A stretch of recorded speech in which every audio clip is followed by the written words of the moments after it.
नमस्कार।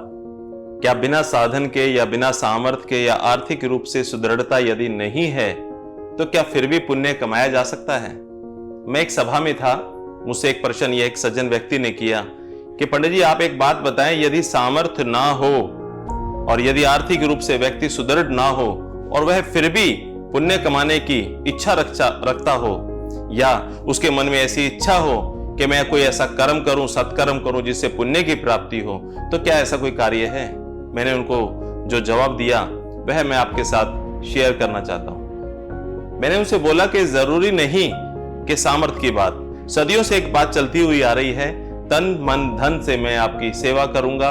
हे प्रभु, तन मन धन से मैं इस सारी सृष्टि का जो पुण्य है इस सृष्टि में वह मैं कर सकता हूं। तो आप एक बात बताएं, ऐसा नहीं है कि तन मन धन तीनों ही चीजें होंगी तभी ऐसा किया जा सकता है? नहीं, धन का होना जरूरी है, लेकिन ऐसा नहीं है कि धन के बिना आप पुण्य नहीं कर सकते। पुण्य करने के लिए तो आपको कहीं ना कहीं मन यानी कि मन के अंदर भाव करने का जो आपके अंदर जज्बा है वह होना चाहिए। यदि आपके अंदर भाव ही नहीं है, यदि आपके अंदर इस प्रकार की इच्छा ही नहीं है कि मैं कुछ करूं, तो बहुत सारे ऐसे साहूकार हैं, पैसे वाले हैं जो वादे तो बहुत करते हैं लेकिन समय आने पर वह ऐसा कर नहीं पाते।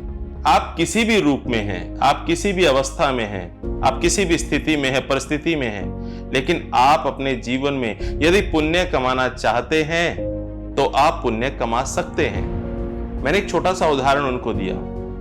मैंने कहा आपने समझ लीजिए कि आपके पास अपने जीवन यापन के अलावा कोई भी ऐसा अतिरिक्त रूप से धन नहीं निकल पा रहा जिससे आप पुण्य कमा सकते हैं, तो आप क्या कर सकते हैं? सबसे पहला जो सदियों से चला आ रहा है, हमारे बड़े बुजुर्ग भी बताते हैं कि आप इतने से आटे के अंदर यदि चीनी के दाने डालकर, शक्कर डालकर यदि आप चींटियों को खिला सकते हैं तो उससे बढ़िया कोई पुण्य नहीं है। आपकी दरिद्रता भी दूर होती है, आप आर्थिक रूप से भी मजबूत होते हैं और कहीं ना कहीं जीवों की जब सहायता की जाती है तो ईश्वर भी प्रसन्न होते हैं। ऐसे ही मैं आपको एक और उदाहरण बताता हूं और एक और प्रयोग बताता हूं। आपको क्या करना चाहिए कि आप कम से कम एक खाली बोतल यानी कि 1 लीटर या 2 लीटर या आधा लीटर की बोतल पानी की आप इंतजाम कर सकते हैं। आप उसके अंदर किसी भी आपके घर पे पानी होता ही है, अगर पानी नहीं भी है या आप रास्ते में कहीं पर हैं, साइकिल से आ रहे हैं, गाड़ी से आ रहे हैं, किसी प्रकार से आप आ रहे हैं, तो आप किसी भी प्याऊ से आप जल भर सकते हैं।